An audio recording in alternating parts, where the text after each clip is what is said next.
The next poem we'll be looking at is My Last Duchess by Robert Browning. It's quite a sinister poem, but full of intrigue because it hints heavily that the Duke might have had a hand in his late wife's passing. The poem is a dramatic monologue from the perspective of this Duke, this disturbing Duke, who's quite a disquieting figure, who reveals perhaps a lot more than he intends to in this monologue.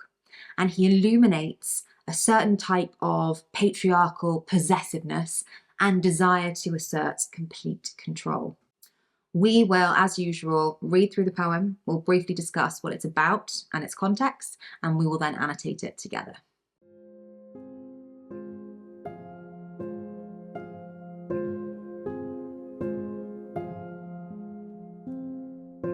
That's my last Duchess, painted on the wall, looking as if she were alive. I call that piece a wonder now. Fra Pandolf's hands worked busily a day, and there she stands. Wilt please you sit and look at her? I said Fra Pandolf by design, for never read strangers like you that pictured countenance, the depth and passion of its earnest glance, but to myself they turn, since none puts by the curtain I have drawn for you but I, and seemed as they would ask me, if they durst, how such a glance came there, so not the first are you to turn and ask thus, Sir, 'twas not her husband's presence only called that spot of joy into the Duchess's cheek.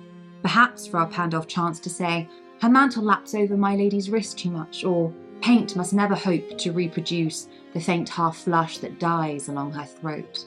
Was courtesy, she thought, and cause enough for calling up that spot of joy. She had a heart, how shall I say, too soon made glad, too easily impressed. She liked whate'er she looked on, and her looks went everywhere.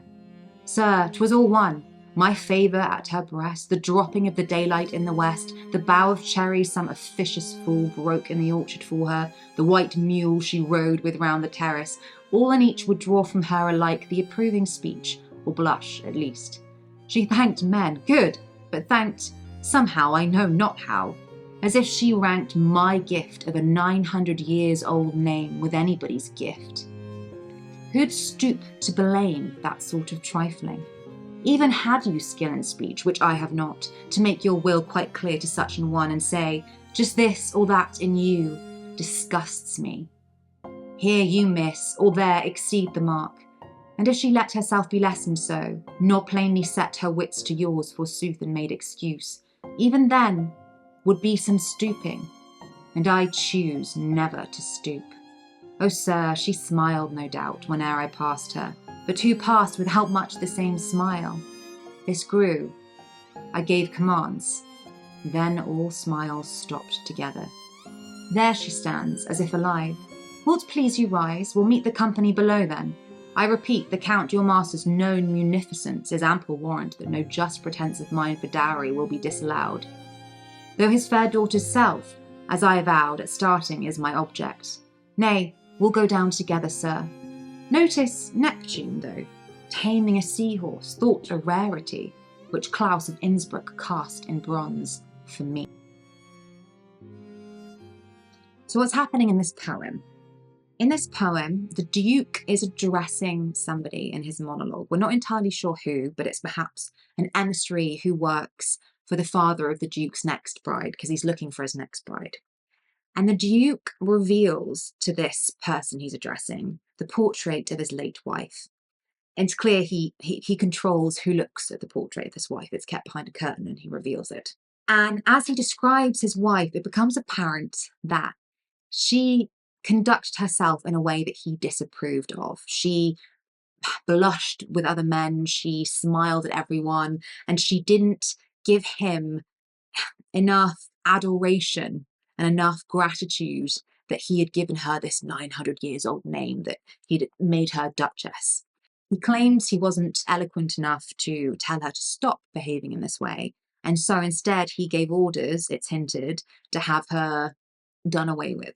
And then he changes the subject and says, oh, let's go down and meet the others, because it becomes apparent that they're negotiating another marriage for him. So he moves on quickly from that wife to his next wife. And before he goes down, he says, oh, but look at this other beautiful piece of art that I own.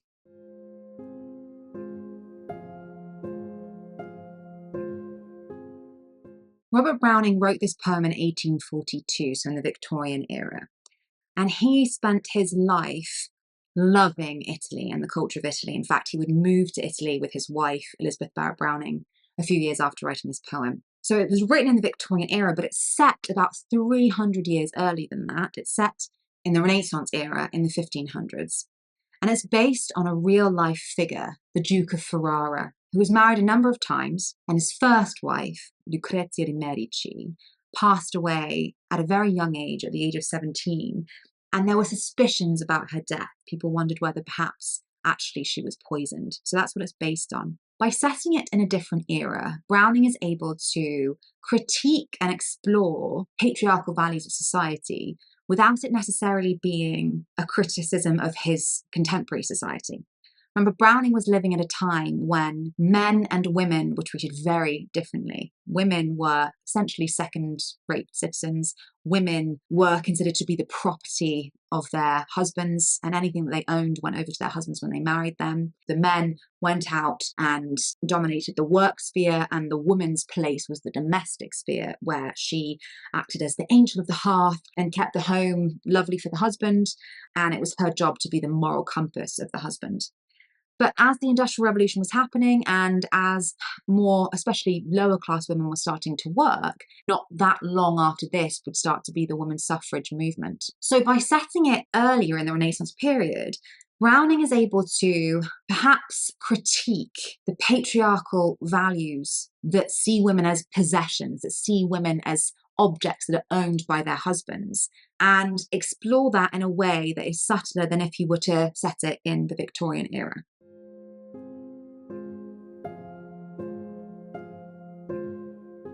There are two key terms you need to be aware of when approaching this poem. The first is that it is a dramatic monologue. A dramatic monologue is a poem written from the perspective of a fictitious character, a fictionary character, that provides a psychological insight into that character. It's a character usually revealing some innermost details about themselves. The other key term is that it is an example of ekphrasis. It is an ekphrastic poem, a poem that vividly describes a piece of art. Looking at this first line, that's my last Duchess. Notice that first possessive pronoun, my last Duchess. The speaker is immediately exercising authority over his Duchess. And throughout the poem, notice just how often me, my, and I is mentioned. This poem is all about me, me, me. It is all about this Duke. And the constant first person emphasizes this egotistical personality. My last Duchess. That raises a few questions, doesn't it? Why is she your last Duchess? What happened to her? And obviously that will be answered throughout the poem. Looking as if she were alive. There's something quite sinister and ominous in this because she is no longer alive. Part of the Duke's problem with this painting, as we'll see, he keeps it behind a curtain, he keeps it hidden, is perhaps because it is so lifelike and it reminds him of all the things he found distasteful about his wife, as we'll see. Fra Pandolf's hands, he mentions Fra Pandolf twice and even says, I mention him on purpose by design. Notice throughout he is name dropping. We have Fra Pandolf at the beginning and at the end we have Cloud Innisbrook. He is name dropping, okay, to demonstrate his own influence and wealth. The Duke wants whoever he's talking to know that he is powerful. He is an authority to be reckoned with. Will it please you sit and look at her? That pictured countenance, the depth and passion of its earnest glance. This woman is young and beautiful, and it's captured in this portrait. But notice, since none puts by the curtain I have drawn for you, but I. There is something really quite sinister there.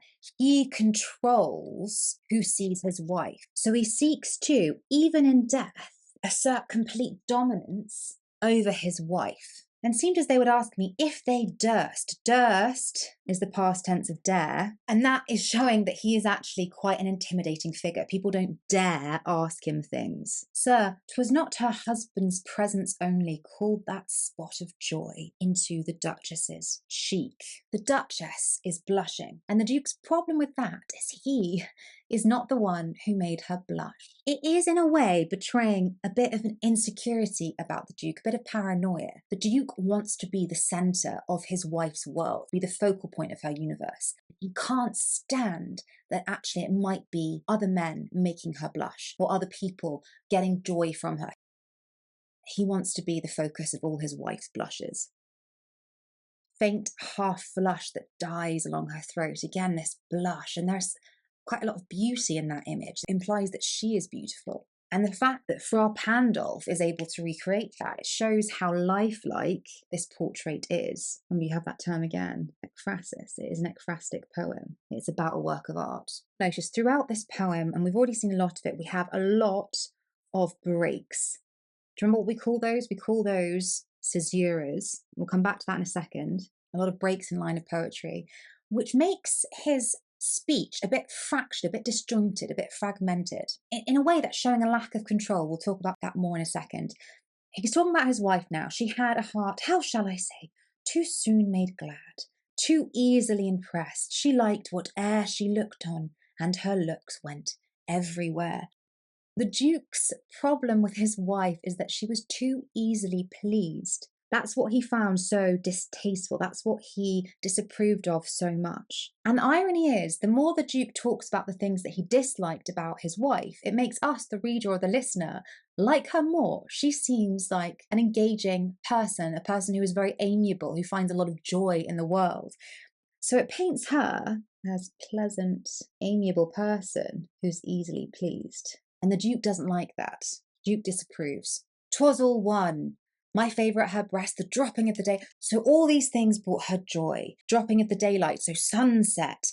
Some officious fool, and officious here means interfering. Someone bringing her some cherries from outside, that made her happy. The white mule, as in the white horse that she rode, that made her happy. All would draw some approving speech. All would make her happy, or at least blush. And that's the problem.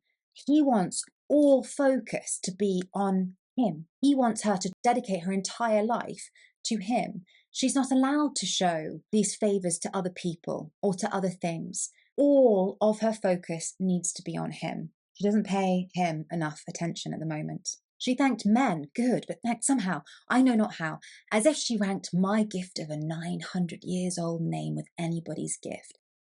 This is an important line. The Duke's arrogance is shining through here. It reminds me a little bit of Ozymandias, you know, that look on my work in terms of that hubris.